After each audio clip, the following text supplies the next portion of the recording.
Join us for PR Safari, a podcast by Center for Public Relations. PR Safari, your ultimate guide to navigate the complex PR landscape in Africa. Welcome to Season 2 of PR Safari. This season, we are excited to highlight various skilled communication practitioners who also happen to be Gen Zs. So, on to the show. Find us at www.cpr.africa. Hello and welcome to the podcast. I am Chris Wangalua. Today's guest and guide is none other than the government spokesperson of the Republic of Kenya, Honorable Isaac Mwaura. He is a former senator and cabinet administrative secretary in the office of the Prime Cabinet Secretary. In this episode, he opens up about the realities of government communication, what it takes, what's at stake, and the unique challenges he faces in keeping the public informed. Stay with us. I've been doing it now since 5th of October. That's the first time I had the first presser with then Cabinet Secretary for Education, Ezekiel Machogu. Today being May, it should be my 20th month, and I've loved it. Very challenging, very exciting, very riveting. The challenge, though, is that I come into an office first that had no occupant for a whole year. So there was no government spokesman, and this position was advertised three times. And I was not interested myself. But somebody one day came and told me, you can be a good CAS and also a government spokesman. Yeah. Because then eventually I became one. But then now the challenge was how to do it. You know, the funny thing about any position, maybe not all, but quite a number of them in government, senior positions, you have to fashion it according to yourself. So you have to imagine that I, Isaac Mwaura, particularly, I am now the Alfred Mutua. You understand? Because he's the one who started this office. And I'm the 5th government spokesperson, and then appointed by the 5th president, starting my work on the 5th of May. PRSK, you know, remember number 5. You know, 5 is a number of grace for those of us who are believers. So is it one address a week, like he started, on a Thursday, because it was supposed to be a dry day based on how we do media? But then transitioning now, because that is not enough. And then also, do you talk about what others have said? Are you a newsbreaker? Are you a source of news? Are you an explainer? Are you a strategist? Are you a strategist? You know, this buzzword, strategic communication. So all of that, and then government has kind of started to settle. You come 13 months later, and you have to start from somewhere. And then what does it mean starting from somewhere? Starting from scratch, actually. Because then it's myself and the two deputies, Mwanaisha and Muduma, and then you have no camera, no office, no equipment. No press space. No press space, no nothing. So you've got to fake it till you make it. The one thing that you have is name recognition. Yes, and then what is that we are running with? El Nino, rains. And then you do daily briefings. And then Kenya starts saying, tunakuonanga wakati wa mvua. Wakati wa jua wewe haonekani. You understand? So, because that becomes your definition. And then they tie it very well to albinism, yeah? Yes. And then they make memes and jokes and what have you. And then... and then you are drawn there like a monkey, you know, singing kasongo, you know, and then the other, you know, creatives. I think there's a group called Nakusho. I follow them, yeah? So they've been there with me and the president and Raila and Puria, and I'm always a curtain raiser. And you can see now they've known how I dress with my bow ties. Yes. And, yeah, you know, and then of course, trolling and what have you. Lakini nawambia mimi, niko kama jua imewaka sana, niko na kofia, niko na miwani na sunscreen. Na ikiwaka sana, ikiweza sana, niko na mwavuli. And then you move on from there. So then you have people who think that they know what you are supposed to do. Yeah. And you kind of are sure what you are supposed to do is to state the government position and tell the government story. I mean, to summarize that way. But then now two things that you need to deal with, Chris. There's what you want to tell the public of what the government has been able to do, but there's also what the media has set as an agenda.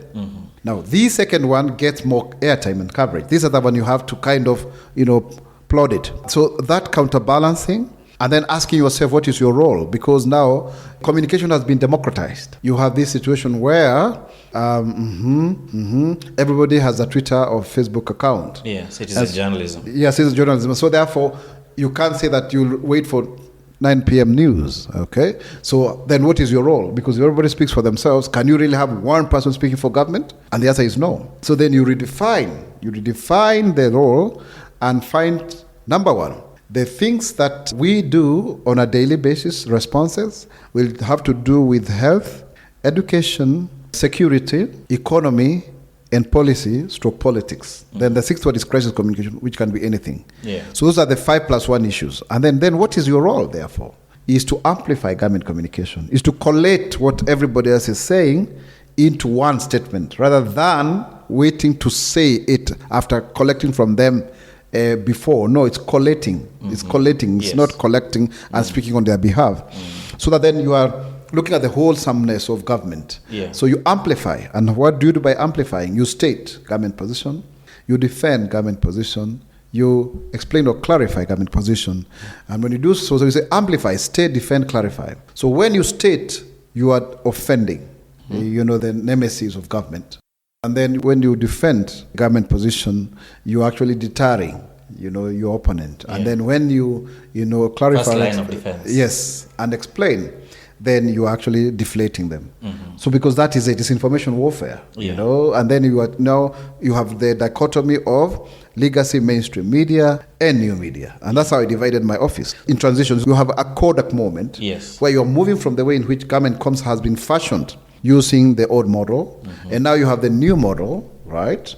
Or in transition, so that then you're able to do that. And then cobbling up a team, starting with 3 people, now we are over 50 people. Over 50 people. Wow. And most of them are Gen Zs, because you find that this is a new way of doing it. Then moving to TikTok, they will do your infographics. Now we've started even our own podcast called Semana Spokesperson. And then also trying to deal with this issue of dance, of feeding the baby. Then what I call government speaks, but there's a way how people relate. So trying to scale that down. And then, of course, there's competition. There is also liberalization, like other communicators within government also want to get their space. All of that. And of course, even just as Chris, you may have dealt with it here, interpersonal skills, and make sure that you have people's temperaments and how to make sure that they move together. And then you have that issue of like, do I remain up here as a boss? Or do I go back down and work? And for me, I'm a worker. I'm almost a micromanager. I'll be the one editing my things and ask, change this, and it works that way. So I'm a very hands-on person, by the way. I'm not a laissez-faire person.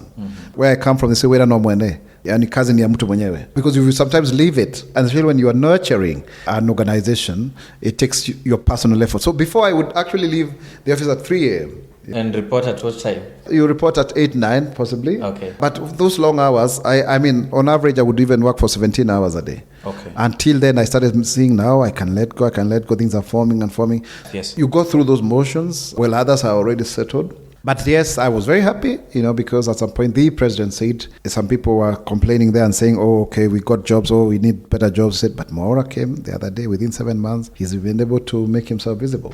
Nice. So it's about how you define your office. There will be setbacks here and there. We are now living in the era of misinformation and disinformation. You can't tell what is real, what is fake.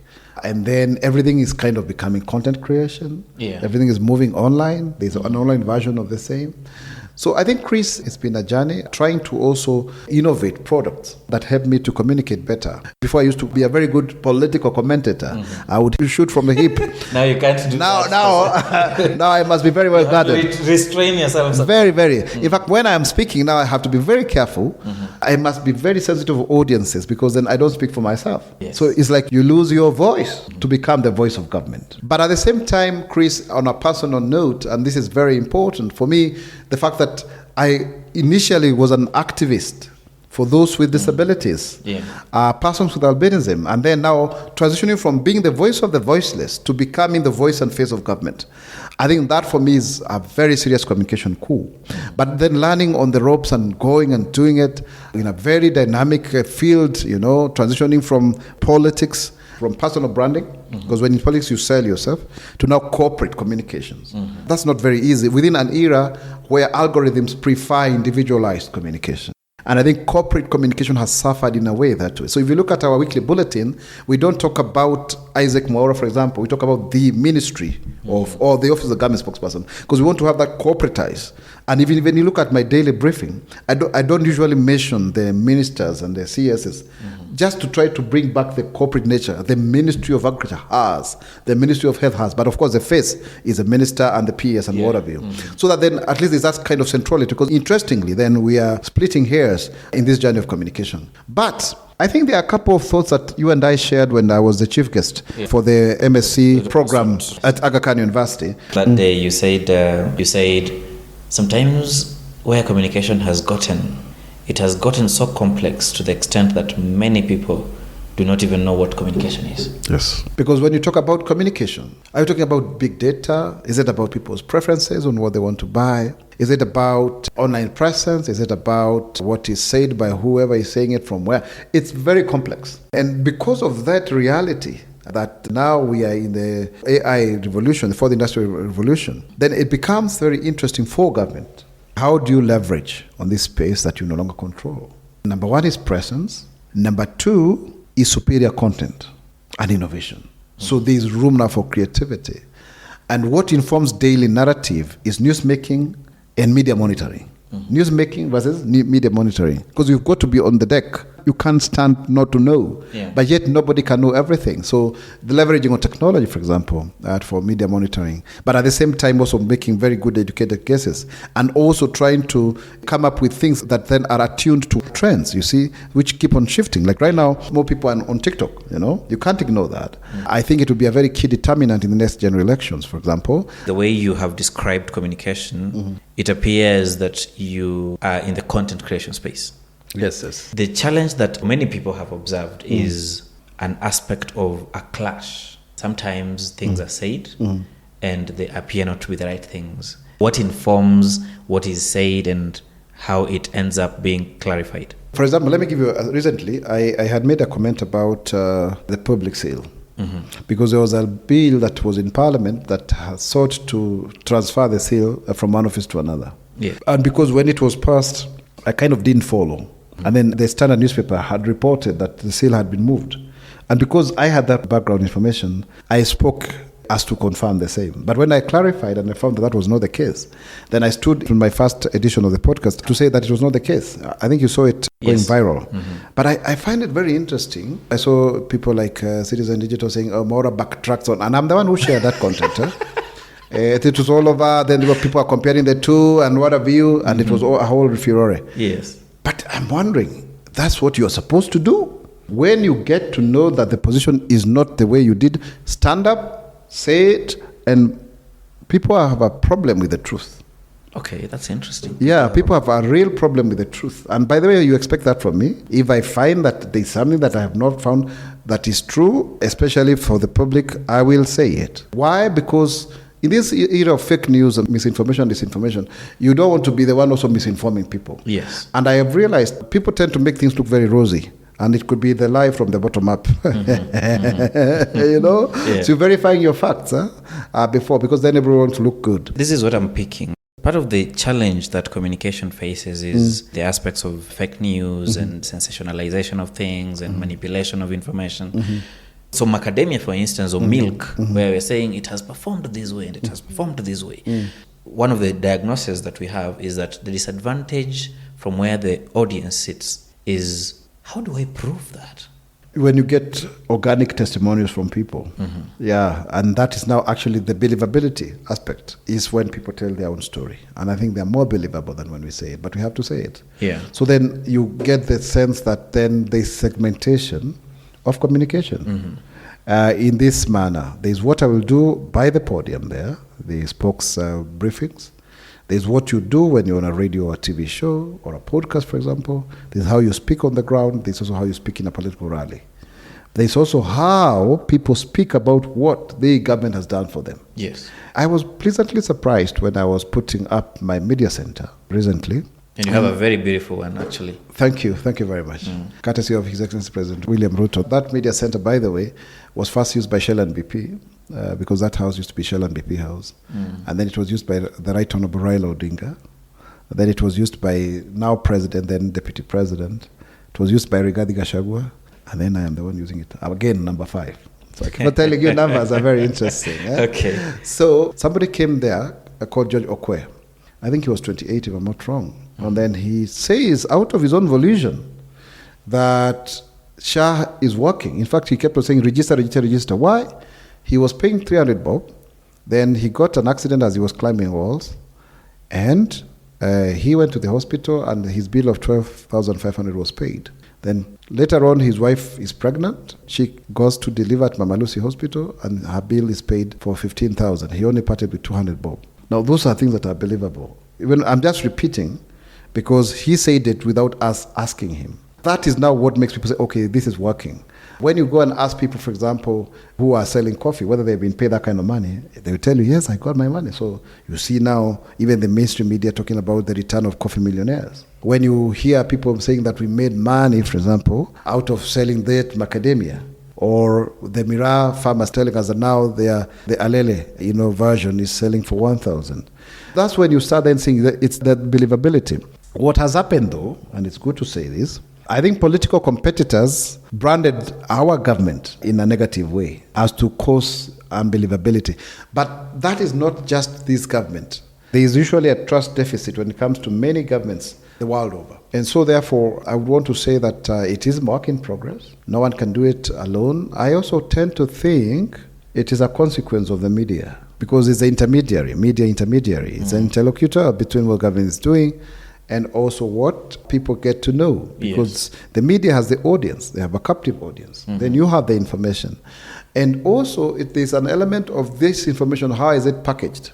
Now, if you have been following me, you used to see me releasing longish press briefings of 5-6 pages. I don't think you've seen that anymore. So I am adapting a question and answer format when I'm having my press briefings.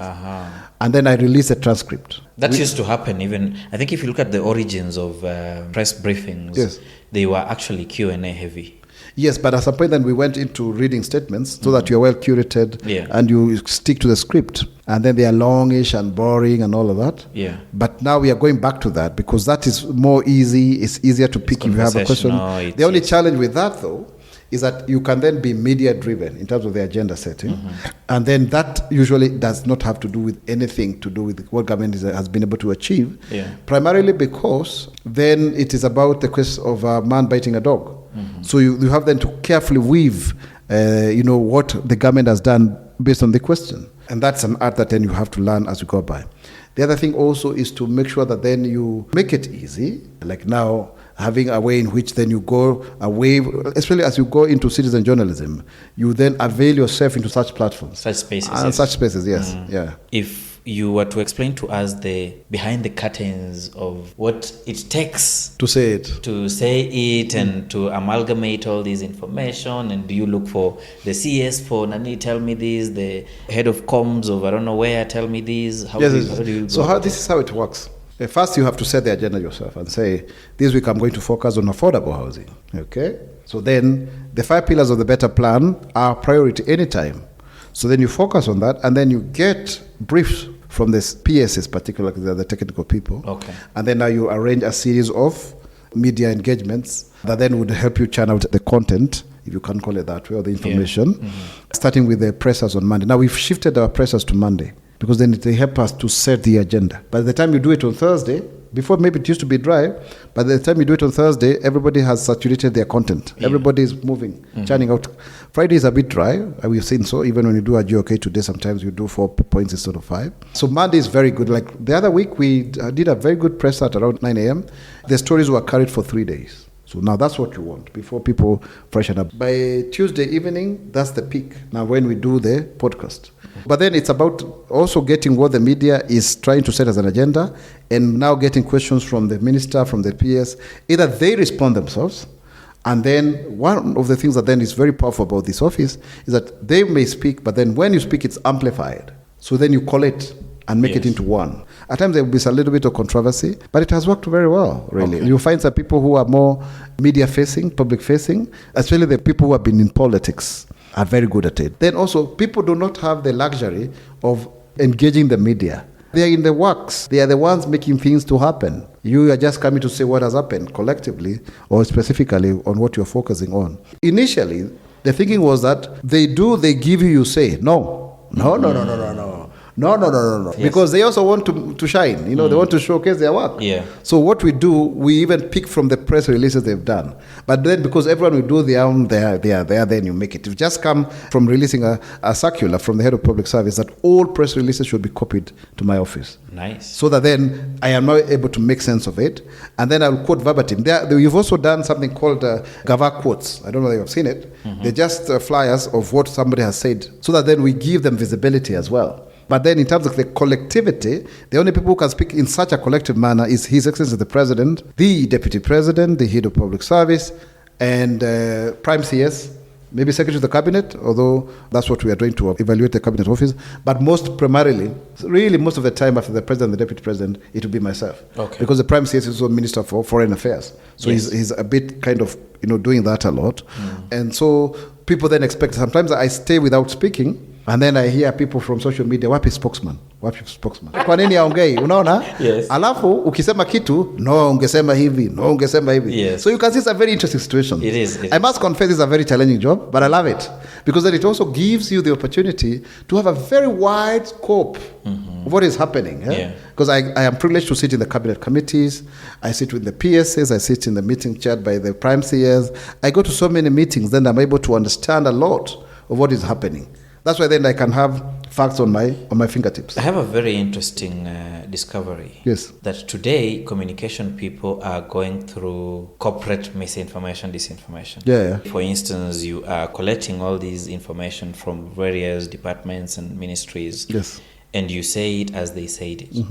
What is the likelihood that in the course of them creating their content, they squeezed in information that is not true, and now you find yourself being the non-voice that speaks, and so everybody, even though they said it earlier, nobody notices, but because you said it, then that's it. Somehow people notice. Do you ever experience these things? Yes, because when you come to this space, particularly for me who has a political background, you come with your reputation, you come with your name recognition, you come with your voice, really. And that's maybe part of the reason why I got the job, because they said I'm very good in speaking in English and Kiswahili and blah, blah, blah. I'm a good writer, those kind of things. So then it's like about your own credibility on the line. And I've had those kind of moments, like when I went to talk about soil conditioner. Then I went back, and this has come from the National Cereals and Produce Board about the fertilizer. Okay. And then I also asked myself after, now it became sensational. By the time sometimes you're saying it, you're in the vibe to defend the government. Yes. You are committed to the cause, faithfully and loyally to God and country.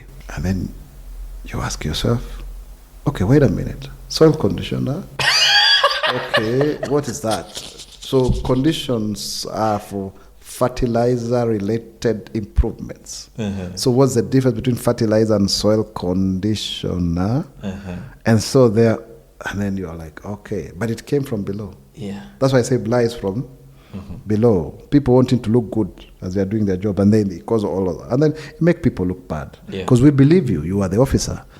And then another time, somebody gave me figures of the 150 million trees planted in a single day. So then the antidote to that is verification. You don't just report. Yes. We go through a system where now I have a whole team of people who help me to put up the press statement or whatever statement that we are reading and all the state information.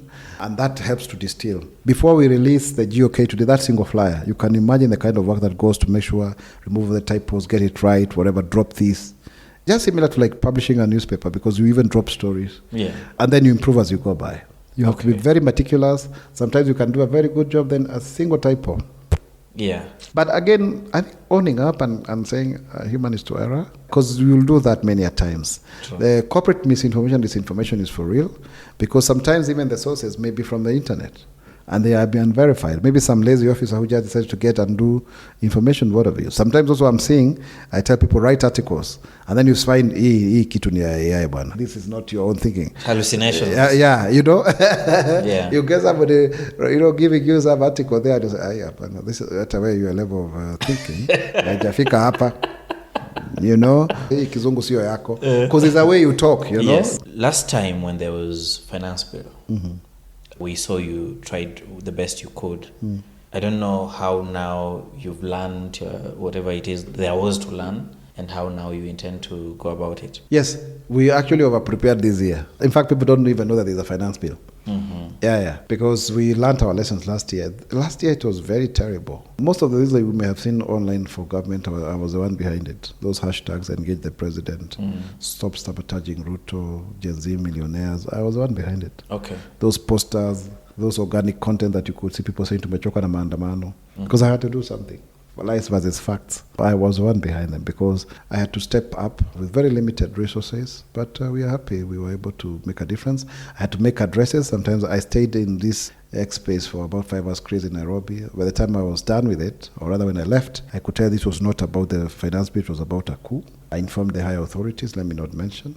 And then in that evening, I addressed the nation. I think you remember the famous address at night. Yes. And I could tell, of course, there was external interference. And I stand very strongly with that. This issue of psychological operations is true. It's borderless. What is psychological operations? Basically where you manipulate people to think in a certain way over a period of time. Yeah. Remember the case of Cambridge Analytica? It is there. And I could tell that this was not just organic. Okay. You could even hear the voices of the people who were talking. They were not speaking for themselves. They were speaking for other people. Because how would you go into an X space? You say it's open. You volunteer yourself to be in that. I was with Minister Kipchumba Murkomen and Aaron Cheruiyot and I don't know Osoro. At least Murkomen was allowed to speak, then he was thrown out. Then Cheruiyot, I think the same. For me, for some reason, they never removed me, but they said I was there. Yeah. So I just listened. But they couldn't allow anyone from government to tell the government side of the story. Recently, I also went to Siasa Place. They invited me for their 10-year anniversary. Nerima Wako. But then I ended up being the chief guest. And they couldn't listen to me, the civil society people. They were just shouting. And I'm wondering, okay, so what kind of democracy is this that you can't listen even to the opposition? And yet it was supposed to be like, okay, I'm from government, I'm a former civil society person. Can we now dialogue and talk? We may differ. And then you have things like Blood Parliament. Blood Parliament by BBC. I called them out because it was a one-sided story. In fact, the moment I said it was one-sided, you could see that story was killed. Like it's over. Because you have to have two sides of the story. Chris, by the way, I used to admire the mainstream media when it was very well regulated. I don't know whether I'm speaking from the user point of view, but I can say there was more editorial control. Earlier on, you couldn't just publish anything. But I'm increasingly seeing newspapers like The Standard almost now bordering on recklessness. And that's not right. I think that fairness should be addressed. For example, I got a video moving around saying that the Office of the Government Spokesperson has a budget of 36 billion. Was it 19 or 36? Yes, 13 yes. And then 96 billion by Diana Gishengo, who I know very well. And she's from an organization called the Institute of Social Accountability. And then, Chris, I'm asking myself, the capitation for the whole this term for all the schools is 22 billion. I mean, my budget is not even 100 million, my friend. Why would I have that kind of money? And then they are saying advisors have 24 million. The budget for advisors was actually reduced from 500, I don't get the figure right, but to 474 million by about 68 million. So I saw they also had some billions allocated. Yes, 24 billion. According to social media. And then I called those people from that media house. They didn't give me the right of reply. And at the same time, the woman who spoke about this, Diana, was unaccountable because I questioned her. And she couldn't come through. So you can see then people want to do this sensationalism, possibly posturing for donors abroad to destabilize an African country. Because Kenya, through His Excellency President William Ruto, has become the face of Africa. He is a champion for reforms at the AU. He's given very strong positions internationally. And you make sense where people inflate figures. And once you inflate figures, they become sweet. And they become the dominant message then. Yes. What do you think could be the strategy to counter that? Quick response. I've realized when it's fake news, don't wait. Quick response is very important. But I'm not very sure whether you should post it on your socials. Yeah, okay. Because then you amplify it. But it's debatable, Chris, because that's something we're having a conversation today with even some cabinet secretaries. Yeah. Because then do you want to amplify and say this is fake? Like now the other day, somebody photoshopped some alleged update on my socials. And so we are living in very interesting times. There is that. Then from where communication professionals sit, where you are, is that sometimes you think like the public.